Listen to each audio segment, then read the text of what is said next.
வணக்கம். தமிழ் பேசும் மக்களின் உரிமை குரலான வீரகேசரியின் இரவு நேர பிரதான செய்திகள் வாசிப்பது எம்.சிகா ரவி, செய்தியாசிரியர் எஸ். லோகேஸ்வரன். முதலில் தலைப்புச் செய்திகள். கேமராக்களை ஹேக் செய்து உளவு பார்க்கப்பட்ட அலி கமேனி, CIA மொசாட்டின் துல்லிய வேவு தகவல்கள் அம்பலம். இஸ்ரேல் மீது சரமாரி ஏவுகணை தாக்குதல், பதுங்கு குழியில் தஞ்சமடைந்த மக்கள். கமேனியின் மரணம் அரசாங்கம் ஏன் கண்டனம் தெரிவிக்கவில்லை என அக்கீம் கேள்வி. உங்கள் விருப்பத்திற்கு செயற்பட முடியாது என அமைச்சர் பதில். விபத்துக்குள்ளான ஈரானிய கப்பல், தேசியத்தை பாராது மனிதாபிமான அடிப்படையில் உதவ வேண்டியது இலங்கையின் கடமையாகும் என்கிறார் வெளிவிவகார அமைச்சர் விஜித்த ஹேரத். மத்திய கிழக்கு விமான பயணங்கள் மீண்டும் ஆரம்பம், ஸ்ரீலங்கன் ஏர்லைன்ஸ் அறிவிப்பு.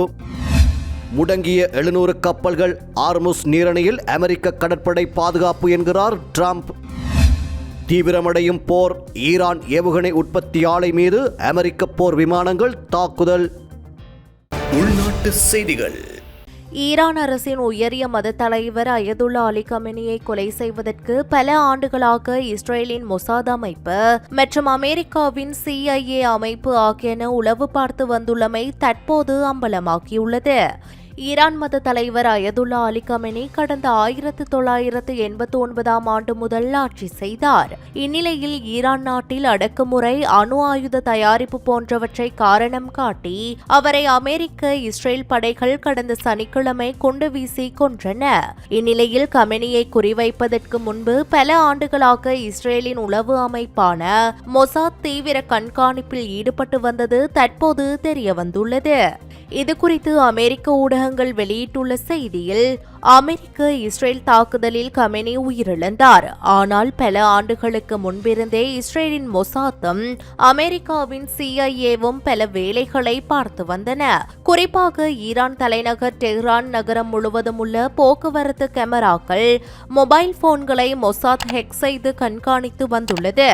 கமேனியின் குடியிருப்பு, அவர் செல்லும் இடங்கள், எத்தனை மணிக்கு அவர் அலுவலகத்துக்கு வருகிறார், எப்போது செல்கிறார், அவருடைய பாதுகாவலர்கள் யார் யார், அவர்களுக்கு எத்தனை மணி நேர வேலை, அவர்கள் எந்தெந்த செட்களில் வந்து செல்கின்றனர், குறிப்பாக கமேனியை அழைத்து செல்பவர்கள் யார், அவர்களுடைய முகவரி, குடும்ப விபரம் அனைத்தையும் மொசாத் சேகரித்து வைத்துள்ளது. டெஹ்ரானின் போக்குவரத்து கேமராக்கள் பெரும்பாலும் மொசாத்தின் கண்காணிப்பில் தான் இருந்துள்ளது. அப்படி கண்காணித்ததுதான் டெஹ்ரானின் பஸ்தூர் பகுதியில் ஈரானின் உயரிய தலைவர் வந்தபோது இஸ்ரேல், அமெரிக்கா இணைந்து தாக்குதல் நடத்தியுள்ளது. அங்குதான் கமேனி கொல்லப்பட்டுள்ளார். அந்த தாக்குதலை இஸ்ரேலின் மொசாத் போக்குவரத்து கேமராக்கள் மூலம் நேரடியாக பார்த்துள்ளதாகவும் தகவல்கள் வெளியாகியுள்ளன. இப்படி போக்குவரத்து கேமராக்களை ஹேக் செய்து நேரடியாக பல ஆண்டுகள் தீவிரமாக கண்காணித்த பிறகுதான் கமேனி வரும் நேரம், அலுவலகத்துக்கு அவர் வந்தவுடன் அங்கு யார் யாரெல்லாம் வருகின்றனர் என்பதை அறிந்து தாக்குதல் நடத்தப்பட்டுள்ளது. கடந்த சனிக்கிழமை மாலை ராணுவ தளபதிகளுடன் முக்கிய ஆலோசனை நடத்த திட்டமிட்டிருந்தார் கமேனி. ஆனால் திடீரென காலையில் அந்த கூட்டத்துக்கு ஏற்பாடு செய்யப்பட்டது. இதை மொசாத் தெரிந்து கொண்டு அமெரிக்காவுக்கு தகவல் கொடுத்தது. அதன் பிறகுதான் போக்குவரத்து கேமராக்கள் மூலம் கண்காணித்து தாக்குதல் நடத்தப்பட்டுள்ளது. தாக்குதல் நடத்துவதற்கு சிறிது நேரத்துக்கு முன்பு கமேனி இருந்த இடத்தில் இஸ்ரேல் ஜாமர்கள் மூலம் இணையதள நெட்வொர்க்கை ஸ்தம்பிக்க செய்துள்ளது. இதன் மூலம் கமேனிக்கு எச்சரிக்கை தகவல் எதுவும் செல்வதை இஸ்ரேல் தடுத்துள்ளது. இஸ்ரேலை சேர்ந்த நிபுணர்கள் ஆயிரக்கணக்கான டேட்டாக்களை ஆராய்ந்து துல்லியமாக தகவல்களை அளித்துள்ளனர். மேலும் கடந்த வருடம் ஜூன் மாதமும் ஈரானின் 12க்கும் மேற்பட்ட அணுசக்தி விஞ்ஞானிகள், ராணுவத்தில் உயர் பதவி வகித்தவர்கள் சில மணி நேரங்களில் அடுத்தடுத்து கொல்லப்பட்டமையும் குறிப்பிடத்தக்கது. மத்திய கிழக்கில் யுத்தம் தீவிரமடைந்துள்ள நிலையில் இஸ்ரேலின் பல பகுதிகளை இலக்கு வைத்து ஈரான் பாரிய ஏவுகணை தாக்குதல்களை நடத்தியுள்ளதாக தெரிவிக்கப்படுகின்றது. இதனால் இஸ்ரேல் முழுவதும் பதற்றமான சூழல் நிலவுவதுடன் மக்கள் பாதுகாப்பான இடங்களை நோக்கி விரைந்துள்ளனர். இஸ்ரேலிய உள்நாட்டு பாதுகாப்பு பிரிவினர் விடுத்துள்ள அவசர எச்சரிக்கையை அடுத்து இஸ்ரேலியர்களின் தொலைபேசிகளுக்கு குறுஞ்செய்திகள் அனுப்பப்பட்டுள்ளதாகவும் அல் ஜசீரா செய்திகள் தெரிவிக்கின்றன.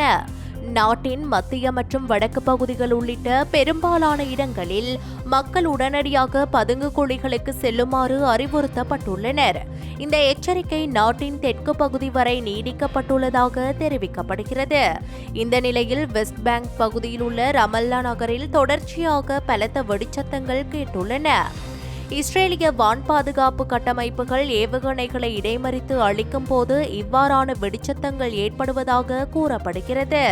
ஒரே நேரத்தில் அதிகளவிலான ஏவுகணைகள் ஏவப்பட்டுள்ளதால் இஸ்ரேலிய வான் பாதுகாப்பு கவசமான அயன் டோம் கட்டமைப்பிற்கு பெரும் சவாலாக இது அமைந்துள்ளது. இஸ்ரேலிய ஊடகங்களின் தகவல்படி ஏவுகணைகளை இடைமறித்து அழிக்கும் போது சிதறிய சிதைவுகள் பெத்ஷேமெஷ் பகுதியில் விழுந்துள்ளதாகவும் தெரிவிக்கப்படுகின்றது.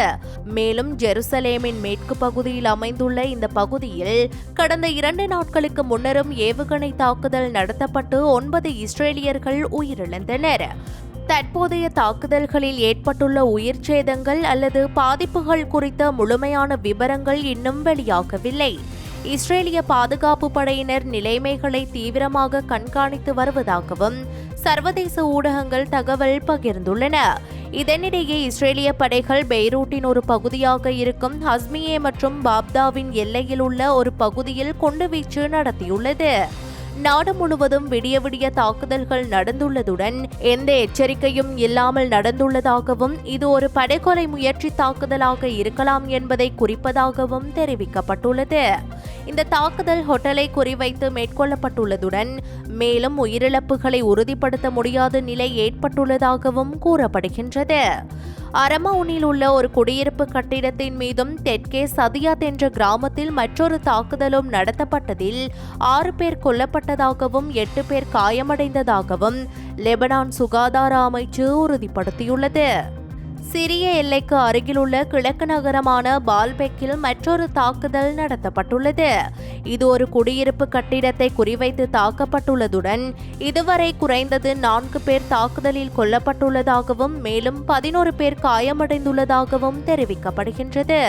இந்த சூழலில் தோஹா விமானப்படை தளத்தில் நிறுவப்பட்டிருந்த அமெரிக்காவின் AN/FPS 132 என்ற அதிநவீன ரேடாரை ஏவுகணை தாக்குதல் மூலம் அழித்துவிட்டதாக ஈரான் தெரிவித்துள்ளது. இது தொடர்பாக அந்த நாட்டு ராணுவம் வெளியிட்ட அறிக்கையில் அமெரிக்காவின் AN/FPS 132 ரேடார் சுமார் 5000 கிலோமீட்டர் தொலைவு வரை கண்காணிக்கும் திறன் கொண்டது. கத்தாரில் நிறுவப்பட்டிருந்த இந்த ரேடாரை ஏவுகணை மூலம் அழித்துவிட்டோம் என ஈரான் ராணுவம் தெரிவித்துள்ளமை குறிப்பிடத்தக்கது. ஈரானின் உச்சநிலை தலைவர் அலி கமேனியின் மறைவுக்கு அரசாங்கம் கண்டனத்தையோ இரங்கலையோ தெரிவிக்காதது ஏன் என பாராளுமன்ற உறுப்பினர் ரவுஃப் ஹக்கீம் கேள்வி எழுப்பியுள்ளார். பாராளுமன்றத்தில் இன்று அவர் இந்த கேள்வியை முன்வைத்தார். ජාත්‍යන්තර නීතිය උල්ලංඝනය කරමින් මිත්‍ර රටක නායකයෙක් ඝාතනය වෙලා තිබෙනවා. ඊරානයේ උත්තරීතර නායකතුමන්. එතුමාගේ මේ මරණය පිළිබඳව හෙලා දැකීම් නැත්නම් ශෝකය පළ කිරීම තාම රජයෙන් කරලා නැහැ කියලා අපිට පේනවා. මේ පිළිබඳව පොඩ්ඩක් කාරණා පැහැදිලි කරන්න. சர்வதேச சட்டத்தை மீறி நட்பு நாடு ஒன்றின் தலைவர் படுகொலை செய்யப்பட்டுள்ளார். ஈரானின் உச்சநிலை தலைவரே இவ்வாறு கொலை செய்யப்பட்டுள்ளார். அவரது இந்த மரணம் குறித்து அரசாங்கம் இதுவரை கண்டனத்தையோ அல்லது இரங்கலையோ தெரிவிக்கவில்லை. ஆனால் இது தொடர்பில் அரசாங்கத்தின் நிலைப்பாட்டை தெளிவுபடுத்துங்கள் என்றார். இதற்கு பதிலளித்த வெளிவிவகார அமைச்சர் விஜித ஹேரத், දැනටවත් විදේශ අමාත්‍යංශයේ විදිහට අපේ ස්ථාවරය අපේ නිල ප්‍රකාශය නිකුත් කරලා තියෙනවා. අද හවස 1:00ට මම තානාපති කාර්යාලයට ගිහිල්ලා ඒ ශෝක පොතේ මගේ ප්‍රකාශය මම සටහන් කරනවා. රට වෙනුවෙන් මම මේ ප්‍රකාශය කරනවා. ඒ දේ සියල්ල කරලා ඉවරයි. ඔබතුමාට ඕනේ දේ නෙමෙයි මං කරන්නේ. රටට ඕනේ දේ. இலங்கையின் கடற்பரப்புக்கு அப்பாற்பட்ட கடற்பரப்பில் மூழ்கும் நிலையில் இருந்த ஈரான் கடற்படைக்கு சொந்தமான கப்பலில் இருந்தவர்கள் பாதுகாப்பாக மீட்கப்பட்டுள்ளனர். இவர்களில் 30 பேர் சிகிச்சைக்காக காலி கராபிட்டிய வைத்தியசாலையில் அனுமதிக்கப்பட்டுள்ளனர். சர்வதேச கடல்சார் சட்டம், கடல்சார் உடன்படிக்கைகள் மற்றும் மனிதாபிமான அடிப்படையில் இவர்கள் மீட்கப்பட்டார்கள் என வெளிவிவகார வெளிநாட்டு வேலைவாய்ப்பு மற்றும் சுற்றுலாத்துறை அமைச்சர் விஜித்த ஹேரத் தெரிவித்தார். பாராளுமன்றத்தில் இன்று நடைபெற்ற அமர்வின் போது தெற்கு கடற்பரப்பில் விபத்துக்குள்ளான ஈரான் கப்பல் தொடர்பில் அரசாங்கம் உத்தியோகபூர்வ அறிவிப்பை விடுக்க வேண்டும் என புதிய ஜனநாயக முன்னணியின் பதுளை மாவட்ட பாராளுமன்ற உறுப்பினர் சாமர சம்பத் முன்வைத்த கேள்விக்கு பதிலளிக்கையிலேயே அவர் இதனை தெரிவித்தார். ලංකා මුහුදු තීරේ ඉරාන් නැවකට ප්‍රහාරයක් එල්ල වෙලාද කියලා තියෙනවා.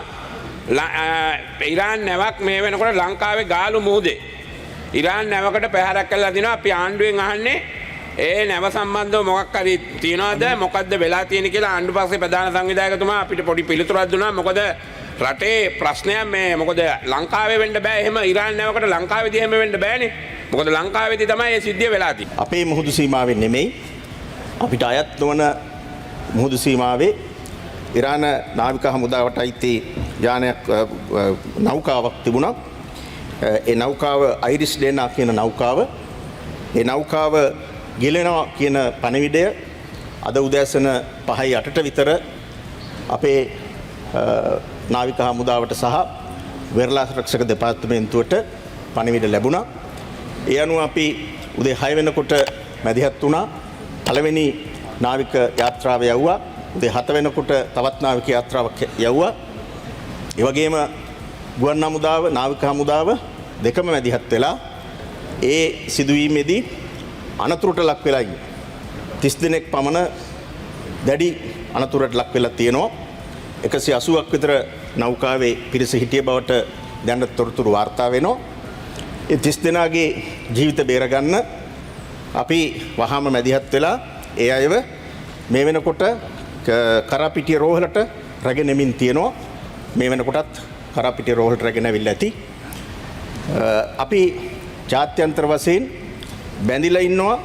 විශේෂයෙන්ම international convention on maritime search and rescue සම්මුතිය 1979 අපි අත්සන් කරන ලද සම්මුතිය අනුව ඒ මුහුදු සීමාවන් වලට ඔබෙන් යම්කිසි රටක නවකට ඒ නැවක ඉන්න පිරිසට යම්කිසි අනතුරක් වුණොත් ඒ රට ජාතිකත්වය නොබලා කුමන හේතුවක් මත ඒ අනතුරට ලක් වුණාද කියන එක නොසලකා මානුෂීය වශයෙන් ඒ අයගේ ජීවිත ආරක්ෂා කර ගැනීම සඳහා මැදිහත් වීමක් කරන්න අපි බැඳිලා ඉන්නේ. இலங்கைக்கு அப்பாற்பட்ட கடற்பரப்பில் ஈரான் கடற்படைக்கு சொந்தமான ஐடிஎஸ் டேனா என்ற கப்பல் அனர்த்தத்துக்குள்ளாகி மூழ்கும் நிலையில் இருப்பதாக இன்று காலை 5-8 மணியளவில் இலங்கை கடற்படைக்கும் சமுத்திர பாதுகாப்பு அதிகார சபைக்கும் தகவல் கிடைக்கப்பெற்றது. இந்த கப்பல் பற்றி ஆராய்வதற்கு கடற்படை மற்றும் விமானப்படை கூட்டாக இணைந்து செயற்பட்டுள்ளது.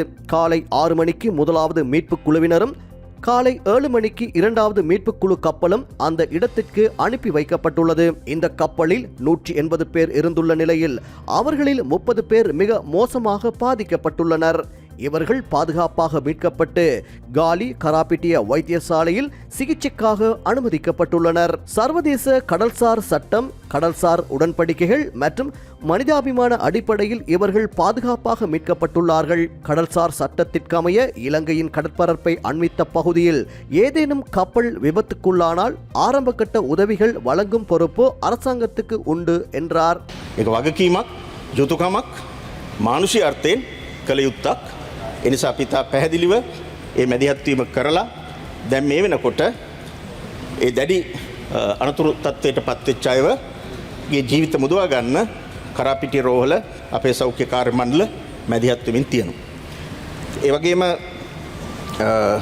ඒ සිදුවීමත් එක්ක මේ ප්‍රශ්නේ මූලික වශයෙන් අහන්නේ කලාපීය ආරක්ෂාව පිළිබඳව. ඔතේ ඉතා පැහැදිලි මේ කලාපීය ආරක්ෂාවට මෙවැනි සිදුවීම් ගැටලුකාරී විදිහට මතුවෙනවා. ඒ නිසා ඒක වළක්වා ගැනීම තමයි අපේ ඉලක්කය, අපේ මැදිහත් වීම වෙන්නේ. මේ සිදුවීමේදී අපි අපේ පැත්තෙන් රජයක් විදිහට ගත යුතු ශනික ක්‍රියාමාර්ග ඉතාම ඉක්මනින් අරගෙන තියෙනවා, ගනිමින් තියෙනවා. அதேவேளை மத்திய கிழக்கு பிராந்தியத்தில் அதிகரித்து வரும் மோதல் நிலைமைகள் குறித்து இலங்கை அரசாங்கம் தனது ஆழ்ந்த கவலையை வெளியிட்டுள்ளது. இந்த பதட்டம் பிராந்தியத்தின் ஸ்திரத்தன்மைக்கும் சர்வதேச அமைதி மற்றும் பாதுகாப்பிற்கும் கடுமையான அச்சுறுத்தலாக அமையும் என இலங்கை கருதுகிறது.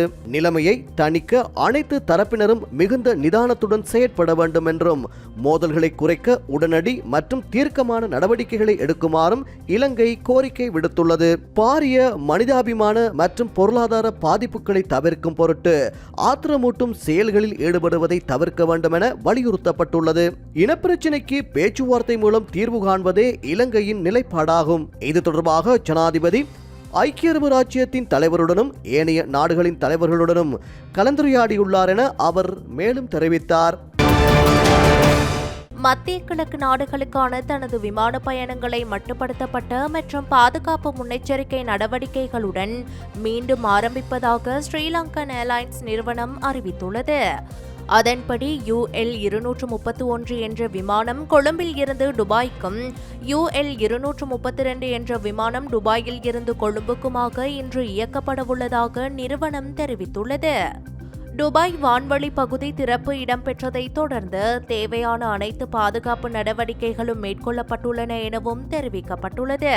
பயணிகளின் பாதுகாப்பு மற்றும் நலன் குறித்து முன்னுரிமை அளித்து நிலைமைகளை தொடர்ந்து கண்காணித்து அடுத்தடுத்த சேவைகள் தொடர்பான அறிவிப்புகள் வெளியிடப்படும் எனவும் ஸ்ரீலங்கன் ஏர்லைன்ஸ் குறிப்பிட்டுள்ளது. பயணிகள் தங்களது விமான அட்டவணை தொடர்பான சமீபத்திய தகவல்களை நிறுவனத்தின் உத்தியோகபூர்வ இணையதளம் அல்லது வாடிக்கையாளர் சேவை மையங்கள் மூலம் உறுதிப்படுத்திக் கொள்ளுமாறு கேட்டுக் கொள்ளப்பட்டுள்ளது.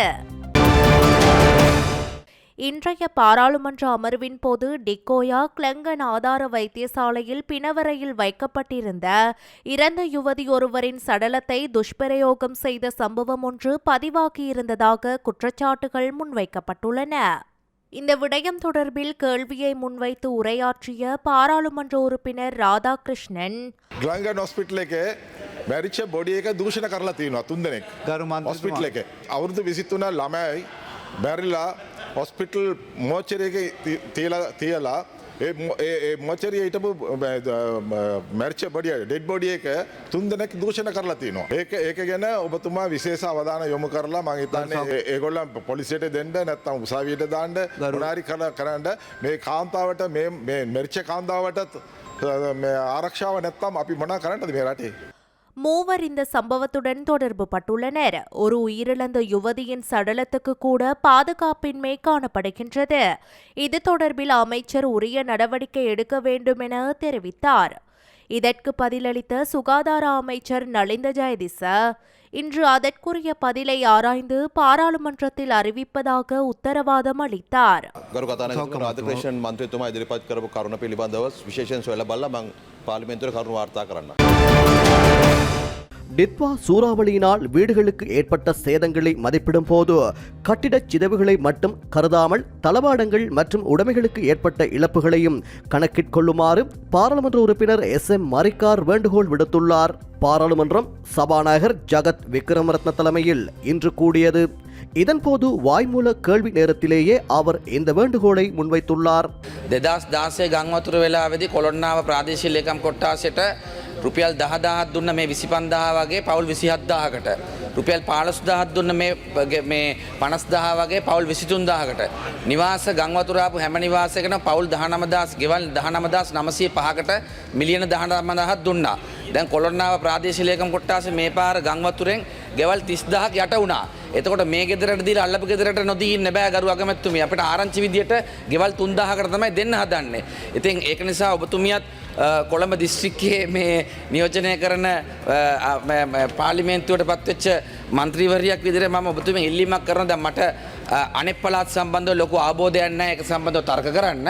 නමුත් කොළඹ දිස්ත්‍රික්කයේ සම්බන්ධව ස්පෙસિෆිකලි ඒ කියන්නේ මම 25000 හෝ 50000 නොලැබිච්ච අය ගැන මෙතන කතා කරන්නේ නැහැ. නිවාස හානි සම්බන්ධව තක්සේරු කිරීමේදී නිර්ණායක හරියට දීලා තිබ්බා නම් මීට වඩා ගෙවල් ප්‍රමාණයක් එන්න ඕනේ. එහෙම ප්‍රමාණයක් ඇවිල්ලා නැහැ. මම චෝදනාවකට වැඩි ඔබතුමියට මේ කියන්නේ මේ පිළිබඳව හොයල බලලා යට වෙච්ච හැම ගේකටම ඒ අවශ්‍ය වන්දි ලබා දීමට කටයුතු කරන්න කියලා මම ඉල්ලීමක් කරා. මොකද හේතුව දැන් පූර්ණ හානියක් කියලා ගන්නේ එක්ක ගේ කඩන් වැටෙන්න ඕන, එක්ක වහලයක් කඩන් වැටෙන්න ඕන. නමුත් මේ ගෙවල් වලට වතුර ආවම තවම ගියාම පේනවා පැල්ලම් ටික තියෙනවා. එතකොට ඒවයි ඇඳවල්, බඩු මුට්ටු, මේසපුට්ටු ඔක්කොම ගිහිල්ලා තියෙන්නේ. ඉතින් ඒක සලකා බලලා නිර්ණායකයේ යම්කිසි වෙනසක් කරන්න ඕන නම් වෙනසක් කරලා යට වෙච්ච හැම ගේකටම දීමට අවශ්‍ය පියවර ගන්න කියලා තමයි මම ඉල්ලන්නේ. 2016 ஆண்டு வெள்ளப்பெருக்கின் போது கொலன்னாவை பிரதேசத்தில் சுமார் 27,000 குடும்பங்களுக்கு தலா 10,000 ரூபாய் வீதம் மற்றும் ஒரு 23,000 குடும்பங்களுக்கு தலா 15,000 ரூபாய் வீதம் நிவாரணம் வழங்கப்பட்டது. வெள்ளத்தினால் பாதிக்கப்பட்ட சுமார் 19,905 வீடுகளுக்கு 19,000 மில்லியன் ரூபாய் இழப்பீடாக வழங்கப்பட்டது. தற்போதைய வெள்ள பாதிப்பின் போது கொலன்னாவை பிரதேசத்தில் சுமார் 30,000 வீடுகள் நீரில் மூழ்கியுள்ளன. பாதிக்கப்பட்ட அனைத்து வீடுகளுக்கும் முதற்கட்டமாக 25,000 ரூபாய் மற்றும் 50,000 ரூபாய் கொடுப்பனவுகள் வழங்கப்பட்டு வருகின்றன. கொழும்பு மாவட்டத்தில் தற்போது 98 வீதமானோருக்கு 25,000 ரூபாய் கொடுப்பனவு வழங்கப்பட்டு முடிவடைந்துள்ளதாக பிரதமர் சபையில் தெரிவித்தார். பாதிக்கப்பட்ட வீடுகளுக்கு வழங்கப்படும் அடுத்த கட்ட இழப்பீட்டுத் தொகையானது சேதத்தின் அளவை பொறுத்து முழுமையான சேதம் அல்லது பகுதியளவு சேதம் என்ற அடிப்படையிலேயே தீர்மானிக்கப்படும். முழுமையான சேதம் என்பது வீடு அல்லது அதன் கூரை இடிந்து விழுந்திருப்பதை அடிப்படையாக கொண்டு தீர்மானிக்கப்படுகிறது. வீடுகளுக்குள் நீர் புகுந்தால் ஏற்பட்ட தளபாட சேதங்கள் மற்றும் பிற உடைமைகளின் இழப்பீடுகளையும் கருத்தில் கொண்டு உரிய இழப்பீடு வழங்கப்பட வேண்டும் என அவர் அரசாங்கத்திடம் கோரிக்கை விடுத்தார். இந்நிலையில் இழப்பீட்டுத் தொகையானது ஒரு நிலையான அளவுகோலின்படி அமையாமல் ஒவ்வொரு வீட்டிற்கும் ஏற்பட்ட உண்மையான சேத மதிப்பீட்டின் அடிப்படையில் வழங்கப்படும் என குறிப்பிட்ட பிரதமர் அருணி அமரசூரிய அது தொடர்பில் விளக்கமளித்தமையும் குறிப்பிடத்தக்கது. ගරු කතානායකතුමනි, නැවත වතාවක් මම පැහැදිලි කරන්නේ අර කාරණාව තමයි. අපි ඒ සියලුම ගෙවල් වලට, ඒ හානියට ලක්වෙච්ච සියලුම නිවාස වලට අර රුපියල් 25,000ත් රුපියල් 50,000ත් දීමනාව දීලා තියෙනවා. ඒක දැන් 98%කට ඒ රුපියල් 25,000 ලැබිලා තියෙනවා. කොළොන්නාවේ කොළඹ දිස්ත්‍රික්කයේ සංඛ්‍යා ලේඛන තියෙනවා. කොළොන්නාවේ නිශ්චිත එක නැහැ. නමුත් දීලා තියෙන්නේ ගරු කතානායකතුමනි. ඊට පස්සේ හානිය අනුව තමයි ඊළඟ පියවර, ඒක පූර්ණ හානියක්ද අර්ධ හානියක්ද කියන ඒ නිර්ණායක අනුව තමයි ඒ ගෙවල් වලට ඊළඟ දීමනාව ලැබෙන්නේ. ඉතින් ඒ නිසා මම හිතන්නේ මන්ත්‍රීතුමා ඒ රුපියල් 25,000 සියලු දෙනාටම දෙනවා. 50,000ත් සියලු දෙනාටම දෙනවා.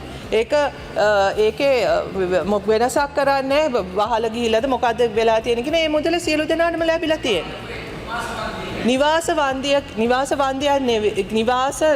දෙන්නේ එක නිර්ණායකයක් තියෙනවා. අර්ධහානි තියෙන ගෙවල්, පූර්ණහානි තියෙන ගෙවල් වලට ඒ අනුව තමා ඒ මුදල ලබා දෙන්නේ. ඒක තහවුරු වුණාම ඒ තොරතුරු තහවුරු වෙන විදියත් එක්ක ඒ විදියට තමා ඒක සැලසුම් සහගතව ඒ නිවාස වලට ඒක ෆ්ලැට් රේට් එකක් නෙවෙයිනේ ගරු කතානායකතුමනි. නිවාසයේ වෙලා තියෙන හානිය අනුව තමයි ඒ මුදල ලබා දෙන්නේ. வெளிநாட்டு செய்திகள். ஆர்முஸ் நீரிணை ஊடாக எண்ணெய் போக்குவரத்து கப்பல்களுக்கு பாதுகாப்பு வழங்க அமெரிக்க கடற்படை தயாராக உள்ளதாக அமெரிக்க ஜனாதிபதி டொனால்ட் ட்ரம்ப் தெரிவித்துள்ளார். சமூக வலைதளத்தில் பதிவொன்றை இட்டுள்ள அமெரிக்க ஜனாதிபதி டொனால்ட் ட்ரம்ப் கடல்சார் வர்த்தகத்திற்காக வளைகுடா ஊடாக பயணிக்கும் எரிசக்தி கப்பல்களுக்கு அரசியல் அபாய காப்புறுதி மற்றும் நிதி பாதுகாப்பு உத்தரவாதங்களை வழங்குமாறு அமெரிக்க சர்வதேச அபிவிருத்தி நிதி நிறுவனத்திற்கு அறிவுறுத்தியுள்ளதாக குறிப்பிட்டுள்ளார். உலகளாவிய எரிசக்தி விநியோகத்தின் தடையற்ற போக்குவரத்தை வாஷிங்டன் உறுதிப்படுத்தும் என்றும் அமெரிக்க ஜனாதிபதி வலியுறுத்தியுள்ளார். ஆர்முஸ் நீரிணையை மூட நடவடிக்கை எடுத்துள்ளதாக ஈரான் அறிவித்திருந்த நிலையிலேயே இந்த அறிவிப்பு வெளியாகியுள்ளது. அத்தோடு அமெரிக்கா, இஸ்ரேல் இணைந்து முன்னெடுத்து வரும் ஈரானுடனான போர் காரணமாக சுமார் 700 டேங்கர் கப்பல்கள் ஆர்முஸ் ஜலசந்தியில் முடங்கி உள்ளன. இதனால் உலக நாடுகளுக்கான கச்சா எண்ணெய் விநியோகம் பாதிக்கப்பட்டுள்ளது. அமெரிக்காவும் இஸ்ரேலும் இணைந்து கடந்த சனிக்கிழமை முதல் ஈரான் மீது தாக்குதல் நடத்தி வருகின்றன. இதற்கு ஈரான் ராணுவம் தக்க பதிலடி கொடுத்து வருகிறது. இந்த போர் காரணமாக ஆர்முஸ் ஜலசந்தி வழியாக உலக நாடுகளுக்கு செல்லும் கச்சா எண்ணெய் கப்பல் போக்குவரத்து முற்றிலும் முடங்கியுள்ளது. இதனால் கிழக்கு மேற்கு இடையிலான 86% எண்ணெய் விநியோகம் பாதிக்கப்பட்டு எரிசக்தி சந்தை பெரும் நெருக்கடியை சந்தித்துள்ளது. கடற்படை பகுப்பாய்வு நிறுவனங்களான விண்டர்வாட் மற்றும் கெப்லர் தரவுகளின்படி இந்த நீர்வழி பாதை அதிகாரப்பூர்வமாக மூடப்படவில்லை என்றாலும் நடைமுறையில் அது முடங்கியே உள்ளது. மார்ச் மாதம் 1ஆம் தேதி 28 லட்சம் பேரல் எண்ணெயை சுமந்து சென்ற 3 கப்பல்கள் மட்டுமே ஆர்முஸ் ஜலசந்தியை கடந்தன. இது 2026இன் தினசரி சராசரியான 1.98 கோடி பேரல்களிலிருந்து 86% சரிவாகும். மார்ச் 2ஆம் தேதி அதிகாலை நிலவரப்படி ஒரு சிறிய டேங்கர் மற்றும் ஒரு சரக்கு கப்பல் மட்டுமே பிரதான பாதையில் நகர்ந்தன. ஈரான் நாட்டைச் சேர்ந்த சுமார் 706 டேங்கர் கப்பல்கள் தற்போது ஜலசந்தியின் இருபுறமும் வரிசையாக நிற்கின்றன.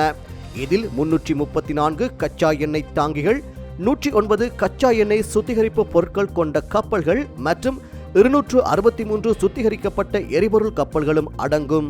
மேலும் 26 கப்பல்கள் சரியான இலக்கின்றி வளைகுடா பகுதிக்குள் மிதக்கின்றன. ஓமான் வளைகுடாவிலும் நூற்றுக்கணக்கான கப்பல்கள் முடங்கியுள்ளன. எண்ணெய் சந்தையில் இதன் தாக்கம் உடனடியாக பிரதிபலித்துள்ளது. சவுதி அரேபியாவின் ராஸ் தனுரா சுத்திகரிப்பு நிலையம் மற்றும் கத்தாரின் LNG ஆலை மீதான தாக்குதல்களை தொடர்ந்து பிரெண்ட் கச்சா எண்ணெய் விலை 10% உயர்ந்து ஒரு பெரல் $80 ஐரோப்பிய எரிவாயு விலை 40% அதிகமாகவும் உயர்ந்தது. இந்த முடக்கம் சில நாட்களுக்கு தொடர்ந்தால் கப்பல்களின் வரிசை அதிகரிக்கும் மற்றும் விநியோகம் முற்றிலும் சீர்குலையும். வளைகுடா நாடுகளுக்கு செல்லும் கப்பல்களுக்கான காப்பீட்டுத் தொகை ஏற்கனவே பல மடங்கு உயர்ந்துள்ளது. இது உலகளாவிய எரிபொருள் விலையில் பெரும் உயர்வை ஏற்படுத்தும் என்பது குறிப்பிடத்தக்கது. வெளிநாட்டு செய்திகள். அமெரிக்க இஸ்ரேலிய குண்டுவீச்சில் ஒரு ஆரம்ப பாடசாலையில் கொல்லப்பட்ட 160க்கும் மேற்பட்ட அப்பாவி சிறுமிகளுக்காக தோண்டப்பட்ட கல்லறைகள் என்று ஈரான் வெளியுறவுத்துறை அமைச்சர் எக்ஸ் தளத்தில் ஒரு புகைப்படத்தை பதிவிட்டுள்ளார். ஈரானுக்கு எதிராக அமெரிக்காவும் இஸ்ரேலும் தாக்குதலை தொடங்கியதிலிருந்து நடைபெற்ற தாக்குதலில் மினாப் ஆரம்ப பாடசாலை மீதான தாக்குதல் பேசுபொருளாக மாறியிருக்கிறது. தெற்கு ஈரானின் மினாப் நகரில் செயற்பட்டு வந்த சஜேரா தயேபா என்ற பெண்கள் ஆரம்ப பாடசாலை மீது சனிக்கிழமை அமெரிக்கா மற்றும் இஸ்ரேல் தாக்குதல் நடத்தியது. இந்த தாக்குதலில் பாடசாலை மாணவிகள் மற்றும் ஊழியர்கள் உட்பட சுமார் 165 முதல் 180 பேர் உயிரிழந்துள்ளனர். மேலும் 90க்கும் மேற்பட்டோர் காயமடைந்துள்ளனர். ஈரான் மீது கடந்த 5 நாட்களாக அமெரிக்கா, இஸ்ரேல் என 2 நாடுகளும் தாக்குதலை தொடர்ந்தாலும் இந்த தாக்குதல் உலகம் முழுவதும் உள்ள மக்களிடையே பெரும் சோகத்தையும் அதிர்ச்சியையும் ஏற்படுத்தி இருக்கிறது. சம்பவ இடத்திலிருந்து சிலர் பேசிய காணொளிகளும் இரத்த கரைகளுடன் உள்ள பள்ளிப்பை புகைப்படங்களும் இணையத்தில் பேசு பொருளாகி இருக்கின்றன. இஸ்ரேலிய ராணுவம் இந்த தாக்குதல் குறித்து தங்களுக்கு எதுவும் தெரியாது என கூறியிருக்கிறது. அமெரிக்க தரப்பில் அமெரிக்கா பாடசாலைகளை குறிவைக்காது, இது தொடர்பாக விசாரணை நடத்தப்பட்டு வருகிறது என தெரிவிக்கப்பட்டுள்ளது. இந்நிலையில் இந்த தாக்குதலில் இறந்த 100க்கும் மேற்பட்ட குழந்தைகளை புதைப்பதற்காக தோண்டப்பட்ட குழிகளின் புகைப்படங்களை ஈரான் பகிர்ந்துள்ளது. இந்த புகைப்படங்களை எக்ஸ் தளத்தில் பகிர்ந்த ஈரான் வெளியுறவுத்துறை அமைச்சர், அமெரிக்க இஸ்ரேலிய குண்டுவீச்சில் ஒரு ஆரம்ப பாடசாலையில் கொல்லப்பட்ட 160க்கும் மேற்பட்ட அப்பாவி சிறுமிகளுக்காக தோண்டப்பட்ட கல்லறைகள், அவர்களின் உடல்கள் சிதைக்கப்பட்டு உருக்குலைந்து போயுள்ளன. மிஸ்டர் ட்ரம்ப் வாக்களித்த மீட்பு என்பது நிஜத்தில் இப்படித்தான் இருக்கிறது. காசா முதல் மினாப் வரை அப்பாவி மக்கள் கொடூரமாக கொல்லப்படுகிறார்கள் என குறிப்பிடப்பட்டுள்ளது. இந்நிலையில் தாக்குதலில் உயிரிழந்த மாணவிகள் உட்பட 165 பேருக்கான கூட்டு இறுதிச் சடங்கு நிகழ்வு நேற்று உணர்ச்சி பூர்வமாக நடைபெற்றது. ஈரானிய அரசு தொலைக்காட்சியின் நேரடி ஒளிபரப்பில் ஆயிரக்கணக்கான மக்கள் பொது சதுக்கத்தில் திரண்டு அஞ்சலி செலுத்தினர். உயிரிழந்த அதீனா என்ற சிறுமியின் தாய் தனது மகளின் உருவப்படத்தை கையில் ஏந்தியபடி இது அமெரிக்காவின் குற்றங்களுக்கான சாட்சி என மேடையில் உரையாற்றினார். அங்கிருந்த மக்கள் அமெரிக்காவுக்கு மரணம், இஸ்ரேலுக்கு மரணம் மற்றும் சரணடைய மாட்டோம் என ஆவேசமாக கோஷமிட்டனர். இந்த பெண்கள் பாடசாலை இலக்கு வைக்கப்படுவதற்கு இஸ்ரேலே காரணம் என ஈரானிய அரசு ஊடகங்கள் குற்றம் சாட்டியுள்ளன. இருப்பினும் குறித்த பகுதியில் இஸ்ரேல் அல்லது அமெரிக்காவினால் எந்தவித தாக்குதல்களும் நடத்தப்பட்டதாக தங்களுக்கு தெரியவில்லை என இஸ்ரேலிய ராணுவ பேச்சாளர் ஞாயிற்றுக்கிழமை அறிவித்தார். மத்திய கிழக்கில் போர் பதற்றம் உச்சக்கட்டத்தை எட்டியுள்ள நிலையில் பொதுமக்கள் மற்றும் கல்வி நிறுவனங்கள் மீதான இத்தகைய தாக்குதல்கள் சர்வதேச அளவில் பெரும் அதிர்ச்சியை ஏற்படுத்தியுள்ளது. இதேவேளை கடந்த 28ஆம் தேதி முதல் இன்று வரையான காலப்பகுதிக்குள் ஈரானில் 1097 பொதுமக்கள் கொல்லப்பட்டுள்ளதாக அமெரிக்காவை தளமாக கொண்ட மனித உரிமைகள் ஆர்வலர்களின் செய்தி நிறுவனம் தெரிவித்துள்ளது.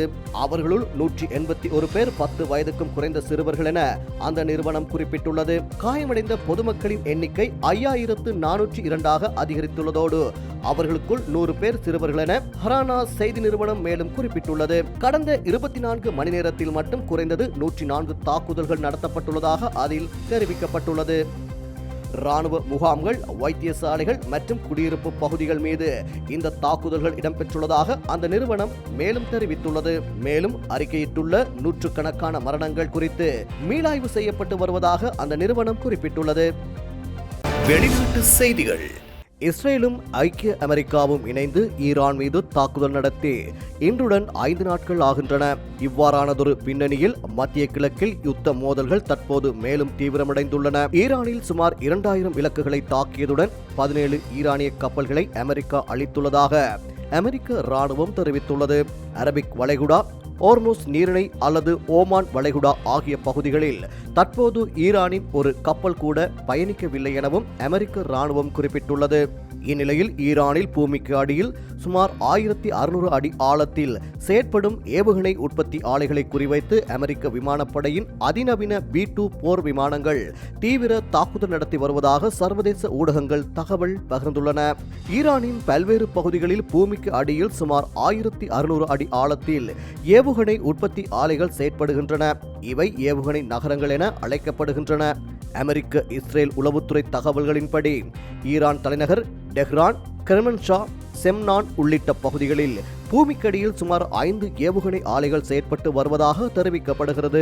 அந்த ஆலைகளை போர் விமானங்களிலிருந்து வீசப்படும் சக்தி வாய்ந்த வெடிகுண்டுகளால் அழிக்க முடியாது. சில 100 அடி ஆழத்திற்கு பூமியை துளைத்துச் சென்று பின்னர் வெடித்து சிதறும் அதிநவீன வெடிகுண்டுகளால் மட்டுமே அழிக்க முடியும். அந்த வகையில் அமெரிக்காவிடம் GPU-57 என்ற சக்தி வாய்ந்த வெடிகுண்டுகள் உள்ளன.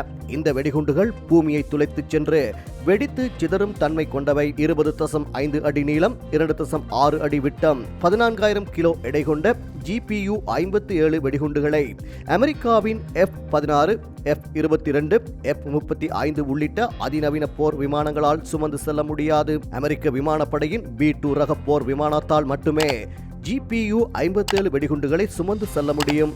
ஒரு B-2 போர் விமானத்தில் 2 GPU-57 குண்டுகள் மட்டுமே பொருத்த முடியும். ஈரான் ராணுவத்தின் மிகப்பெரிய பலமாக ஏவுகணைகள் விளங்குகின்றன. அந்த நாட்டிடம் 300 கிலோமீட்டர் முதல் 3000 கிலோமீட்டர் தொலைவு வரை பாயும் திறன் கொண்ட ஏவுகணைகள் உள்ளன. இந்த ஏவுகணைகள் மூலமாக இஸ்ரேல் மற்றும் மத்திய கிழக்கு நாடுகளில் உள்ள அமெரிக்க ராணுவ தளங்கள் மீது ஈரான் ராணுவம் தொடர் தாக்குதல்களை நடத்தி வருகிறது. இதை முறியடிக்க ஈரானின் ஏவுகணை உற்பத்தி ஆலைகள் மற்றும் சேமிப்பு கிடங்குகளை முழுமையாக அழிக்க அமெரிக்க ராணுவம் திட்டமிட்டுள்ளது. இதற்காக அமெரிக்காவிலிருந்து 4 B-2 போர் விமானங்கள் வரவழைக்கப்பட்டுள்ளன. 172 அடி அகலம், 69 அடி நீளம் கொண்ட B-2 போர் விமானங்களை இஸ்ரேல் மற்றும் மத்திய கிழக்கில் உள்ள அமெரிக்க விமானப்படை தளங்களில் தரையிறக்க முடியாது. அமெரிக்காவின் மிசோரில் உள்ள ஒயிட்மேன் குவாமில் உள்ள ஆண்டர்சன் விமானப்படை தளத்தில் மட்டுமே B-2 போர் விமானங்களை கையாள முடியும். இவை தவிர இந்திய பெருங்கடலில் அமெரிக்கா, பிரிட்டன் இணைந்து நிர்வகிக்கும் டியாகோ கார்ஷியா தீவில் உள்ள விமானப்படை தளம், பிரிட்டனின் குளோஸ்டர் சயர் விமானப்படை தளத்தில் மட்டுமே B-2 விமானத்தை தரையிறக்க முடியும். ஆனால் இந்த விமானப்படை தளங்களை அமெரிக்கா பயன்படுத்த பிரிட்டிஷ் பிரதமர் கெய்ர் ஸ்டார்மர் முதலில் அனுமதி வழங்க மறுத்ததாகவும் 48 மணி நேர காலதாமதத்திற்கு பிறகு அனுமதி வழங்கியதாகவும் கூறப்படுகிறது. தற்போது குளோஸ்டர், ஷயர், டியாகோ கார்ஷியா தளங்களிலிருந்து B-2 போர் விமானங்கள் புறப்பட்டு ஈரானின் ஏவுகணை ஆலைகள் மீது GPU-57, GPU-30, BLU-109 ரக வெடிகுண்டுகளை வீசி வருவதாக சர்வதேச ஊடகங்கள் தகவல் பகிர்ந்துள்ளன.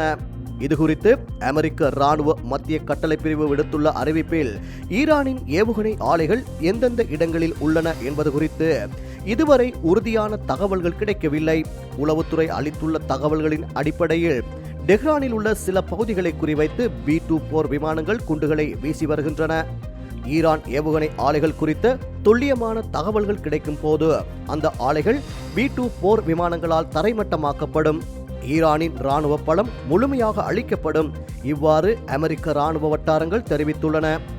மேலும் ஈரானின் இஸ்பஹான் மாகாணம் நடான்ஸ் பகுதியில் பூமிக்கு அடியில் அணுசக்தி தளம் செயற்படுகிறது. இந்த அணுசக்தி தளம் மீது அமெரிக்கா இஸ்ரேல் கூட்டுப்படைகள் கடந்த 1ஆம் தேதி வான்வழி தாக்குதலை நடத்தின. இதுகுறித்து சர்வதேச அணுசக்தி அமைப்புக்கான ஈரான் தூதர் ரெசா நஜாபி கூறும்போது, அணுசக்தியை ஆக்கப்பூர்வமாக பயன்படுத்தி வருகின்றோம். ஆனால் எங்கள் நடான்ஸ் அணுசக்தி தளம் மீது தாக்குதல் நடத்தப்பட்டுள்ளது. இதனால் அணு கதிர்வீச்சு அபாயம் எழுந்திருக்கிறது என தெரிவித்தார். இந்த சூழலில் ஈரானின் நடான்ஸ் அணுசக்தி தளம் மீது தாக்குதல் நடத்தப்பட்டிருப்பதை சர்வதேச அணுசக்தி அமைப்பு உறுதி செய்துள்ளது. இதுகுறித்து நேற்று சமூக வலைதளத்தில் வெளியிட்ட பதிவில், நடான்ஸ் அணுசக்தி தளம் தொடர்பான செயற்கைக்கோள் புகைப்படங்களை ஆய்வு செய்தோம். இதில் அணுசக்தி தளத்தின் நுழைவு வாயில் கட்டிடங்கள் சேதமடைந்திருப்பது உறுதி செய்யப்பட்டுள்ளது. எனினும் நடான்ஸ் தளத்தில் அணு கதிர்வீச்சு அபாயம் எழவில்லை, வேறு பாதிப்புகளும் கண்டறியப்படவில்லை என தெரிவிக்கப்பட்டுள்ளது. கடந்த ஆண்டு ஜூனில் ஈரானின் நடான்ஸ், போர்ட்டோ அணுசக்தி தளங்கள், டெஹ்ரானில் உள்ள அணுசக்தி ஆராய்ச்சி மையம், இஸ்பஹான் நகரில் உள்ள அணுசக்தி தொழில்நுட்ப மையம், அராக் நகரில் உள்ள கனநீர் அணு உலை மையம் ஆகியவை மீது அமெரிக்க இஸ்ரேல் போர் விமானங்கள் தாக்குதல் நடத்தின. இதில் ஈரானின் அணுசக்தி கட்டமைப்புகள் அழிக்கப்பட்டன.